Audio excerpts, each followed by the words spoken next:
9 runs on a 6-game homestand. Trade everybody, the popcorn guy, the frozen lemonade guy, whoever it is. Let's go.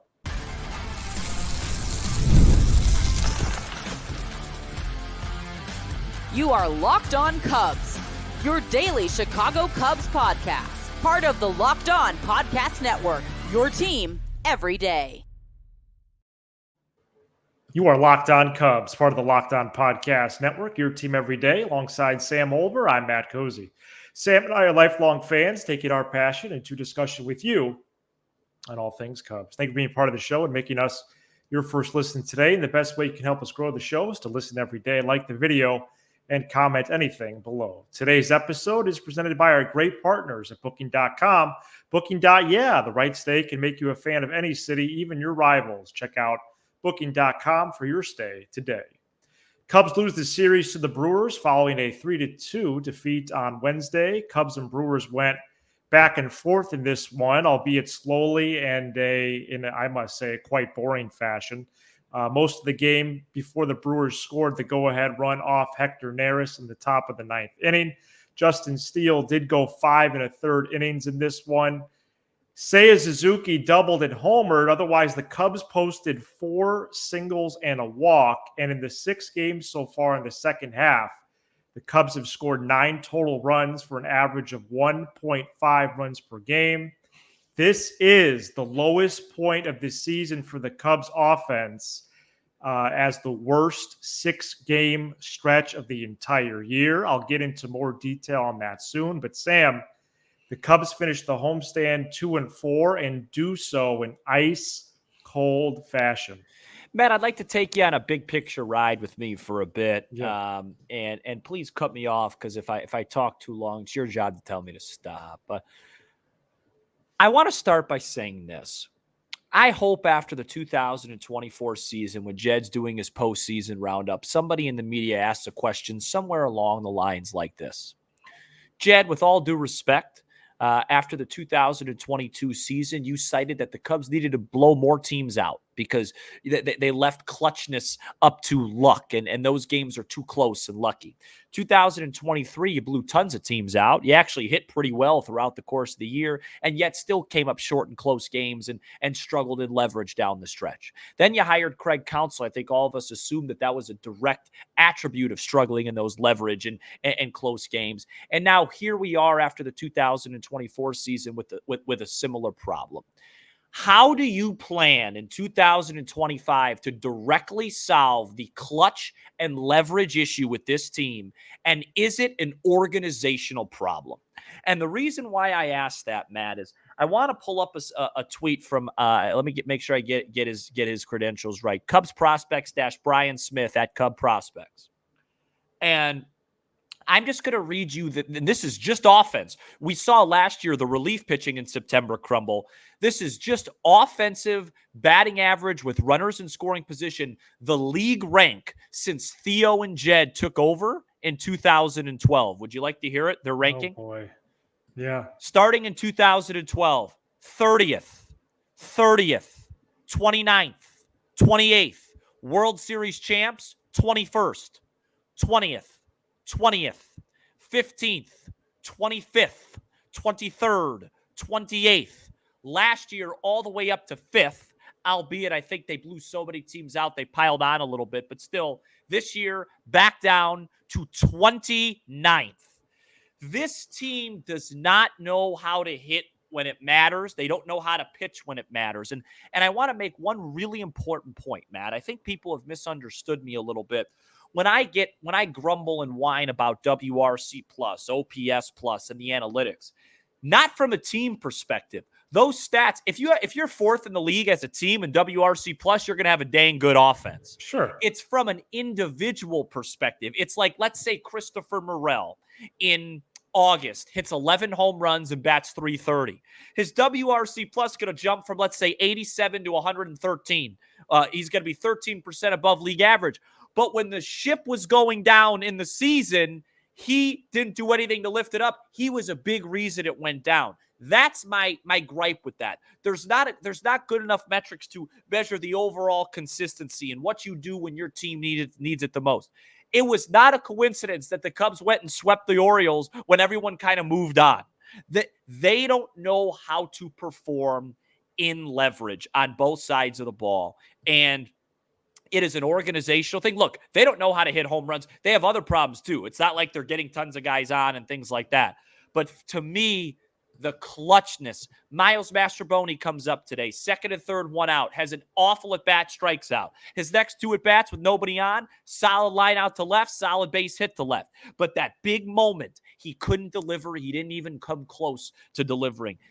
Jed has neglected that. The Cubs have neglected that, and they have to figure out a way to be better in the clutch going forward. They're 221 as a team. The Brewers are 274. That's it right there. Well, not only do I think they need to look into that, I think you could make a case that Jed and his staff are bad at finding those players. Yes. They don't know how to do it. Yep. They just look at the back of the card. So not only should it be asked, but I don't think they have the capability to do it.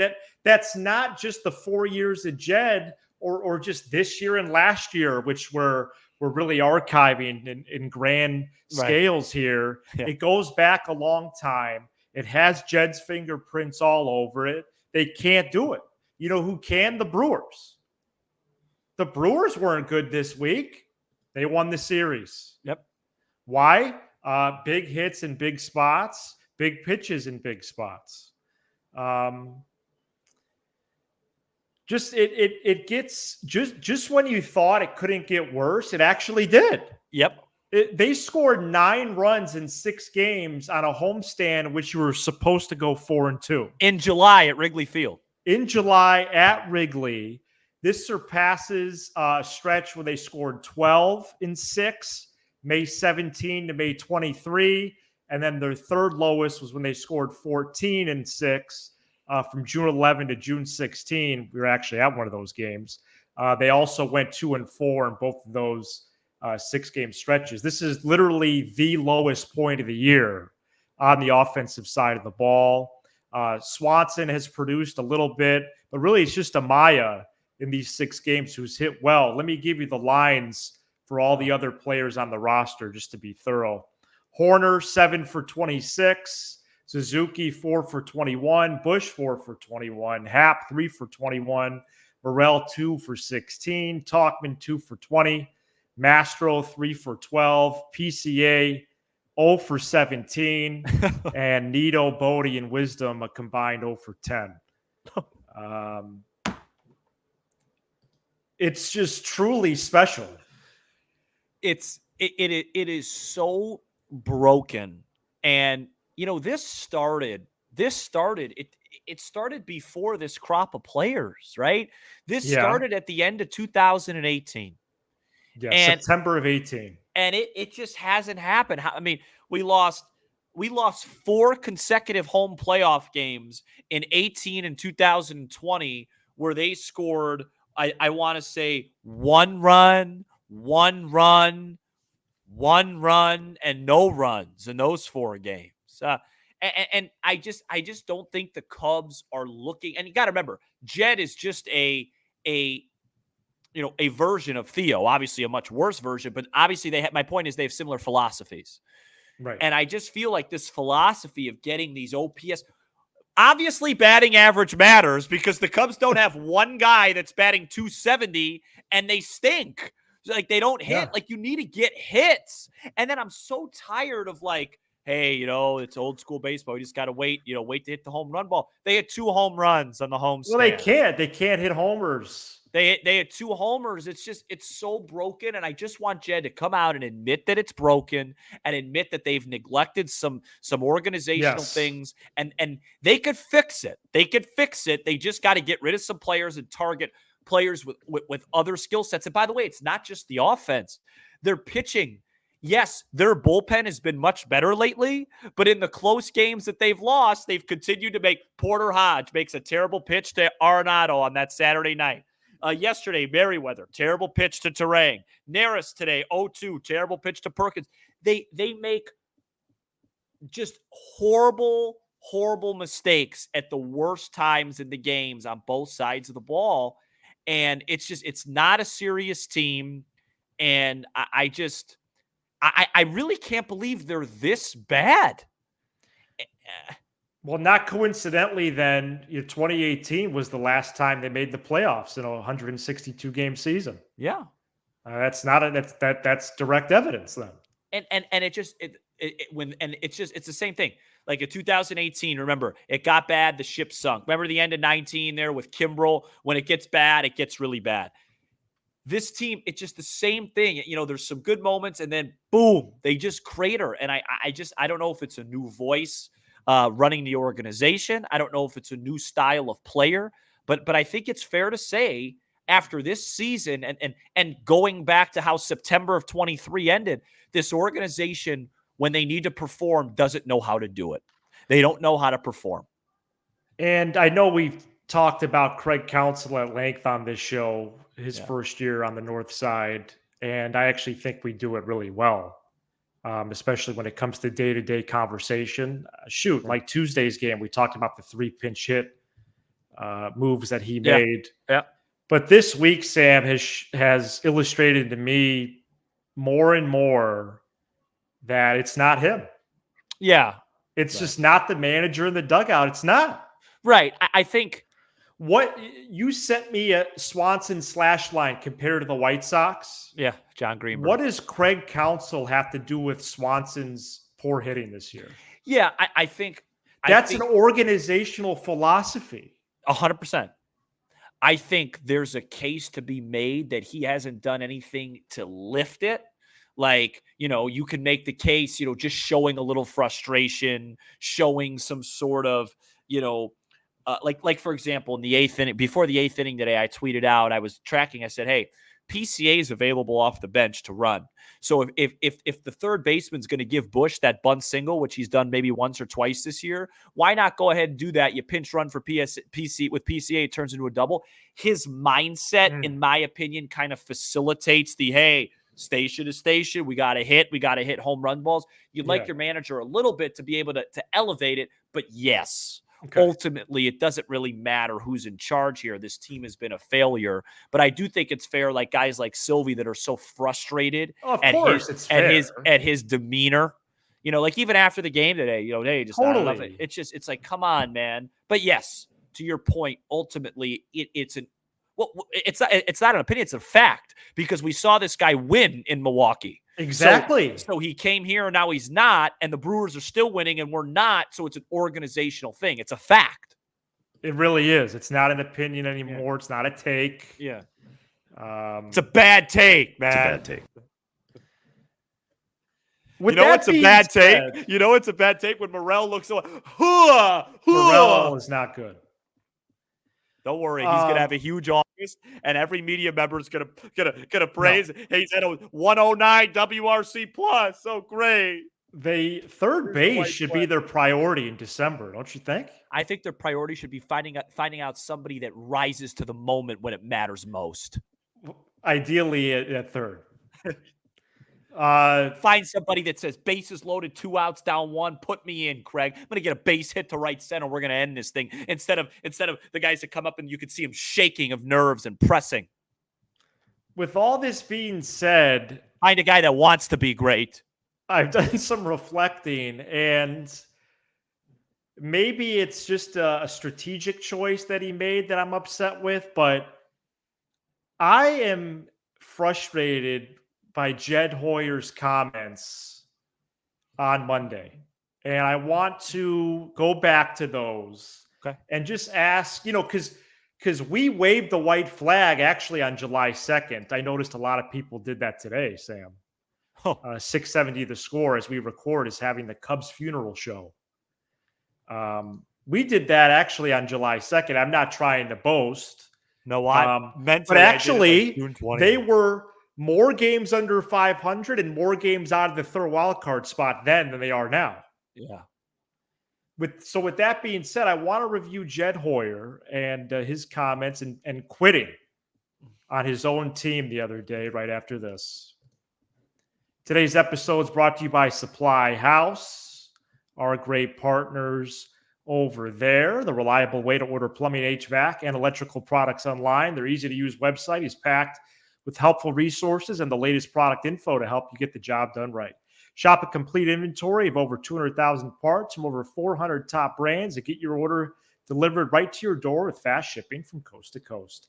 Need help with an order? Get expert support and industry-leading service from the friendliest folks in the biz and talk to a real person every time. You can also join their free Trade Master program, which gets you access to a dedicated phone line, free shipping, and discounts on every order. Join the thousands of trade pros already benefiting from their free membership at supplyhouse.com and order plumbing, HVAC, and electrical supplies from anywhere with just a few clicks. That's supplyhouse.com. Today's episode is also brought to you by Game Time. Game Time is now an authorized ticket marketplace of Major League Baseball, which makes getting tickets even faster and easier. Prices on the Game Time app actually go down the closer it gets to the first pitch. With killer last-minute deals, all-in prices, views from your seat, and their lowest price guarantee, Game Time takes the guesswork out of buying MLB tickets. The experience of searching for and then buying tickets on Game Time is simple. Plus, Game Time is the only ticketing app that gives you complete peace of mind with your purchase. See the view from your seat before you buy, so you know exactly what to expect when you arrive. I've been to 4 Cubs games this year. I've used Game Time for all 4. It's been a great experience. I'm 2-2 as a spectator, which is much better than the Cubs' overall record. Download the Game Time app, create an account, and use code LOCKEDONMLB for $20 off your first purchase. Terms apply. Again, create an account and redeem code LOCKEDONMLB for $20 off. Download the Game Time app today. Last-minute tickets, lowest price, guaranteed. The Cubs play the Royals, a really good team, at 7:10 p.m. Central Friday, and you can hear every pitch of the Cubs' hometown broadcast on SiriusXM by searching Cubs on the SXM app.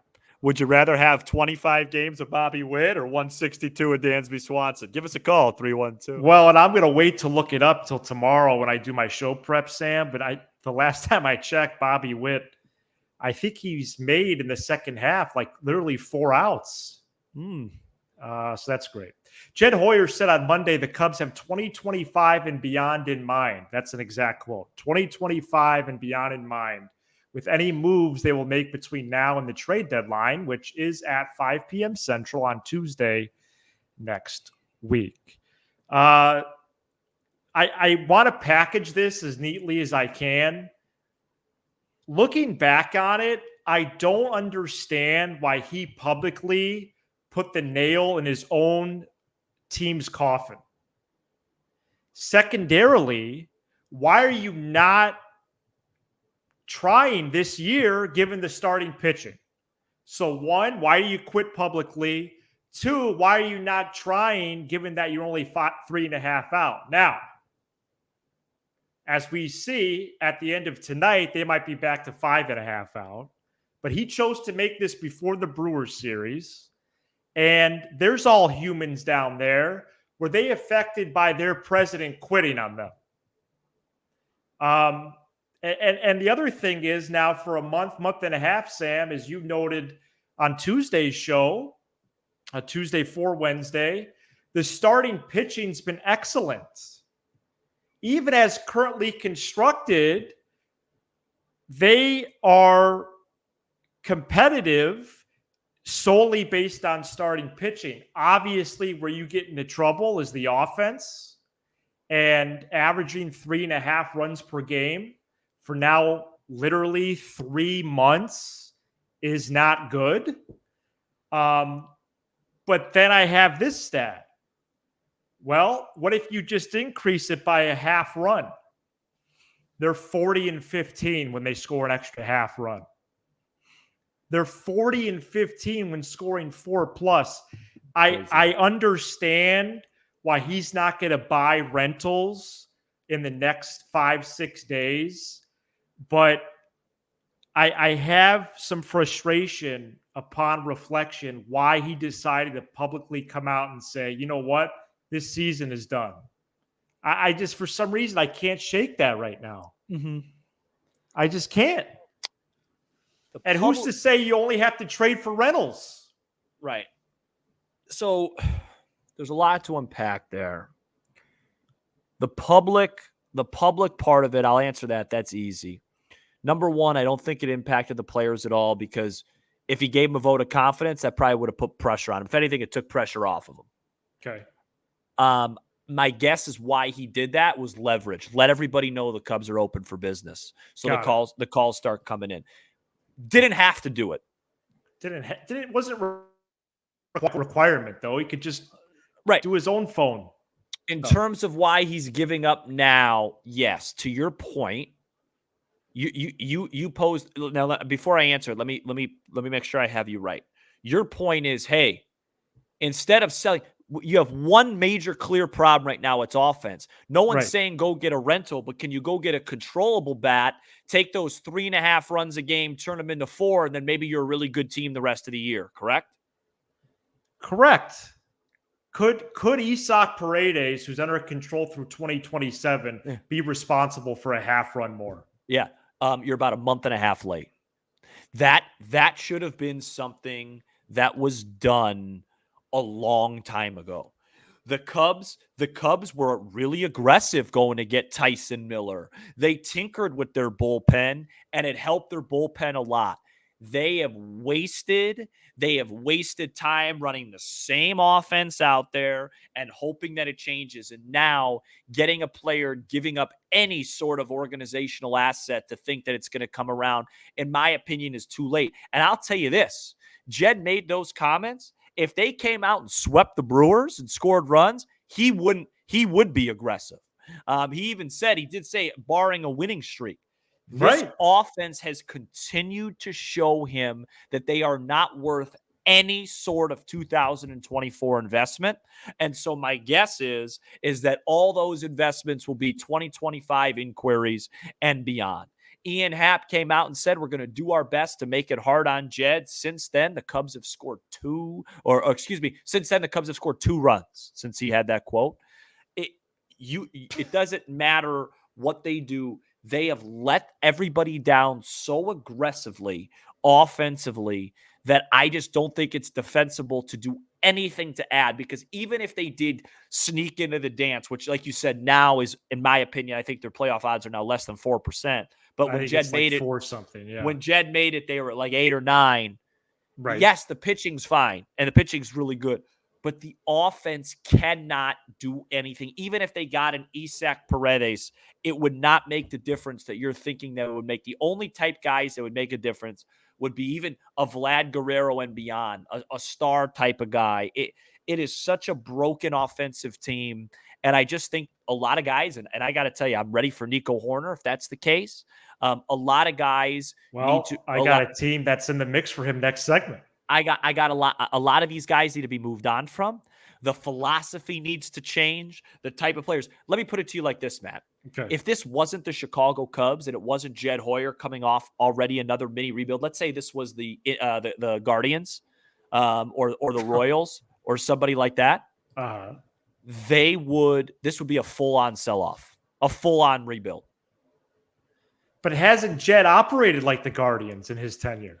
Yes, but he hasn't done a full rebuild. He had 1 year. Right, it hasn't been a full rebuild. If there wasn't financial constraints of, hey, we need people to buy the marquee network, we need people at the stadium, this team would be a full-on rebuild team and start over, because there isn't a direction right now.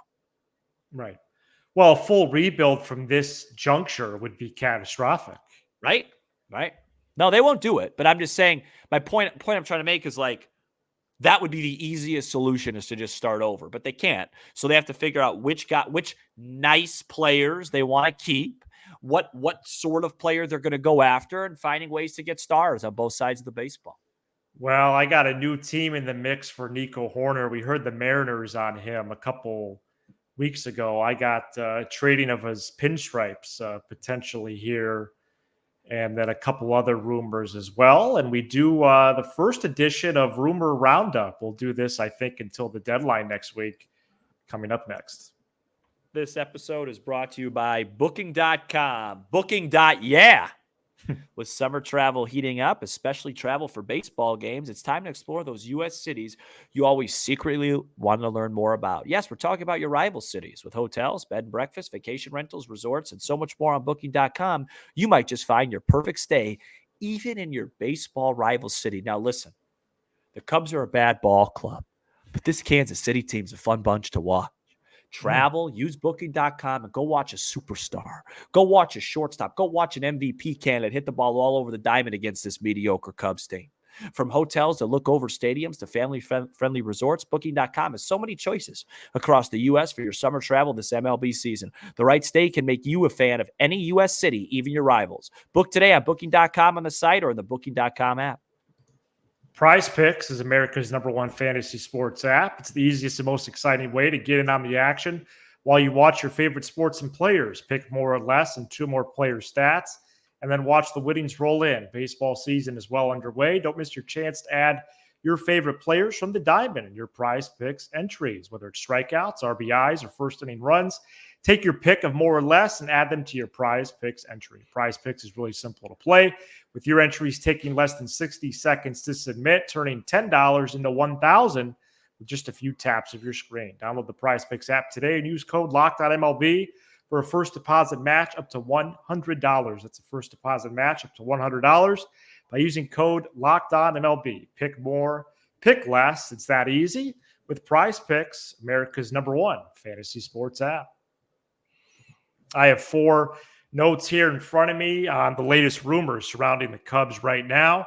The Athletic's Patrick Mooney reported the Padres could be in the mix for Jameson Taillon. We heard about a trio of AL East teams, Orioles, Red Sox, and Yankees on Taillon. Now there's possibly a 4th team there. Additionally, Mooney pegged Drew Smyly as the most likely player to be traded by the Cubs before the deadline next week. Meanwhile, ESPN's Jorge Castillo, who covers the Yankees, reported the Yankees could have interest in Nico Hoerner. Ooh. And finally, John Heyman of the New York Post and other places. Honestly, I can't keep track of all the outlets Heyman pops up in, but Sam, he said the Mets are in on Mark Leiter Jr. So some new rumors there, and there's interest on Cubs players. There could be a lot to cover.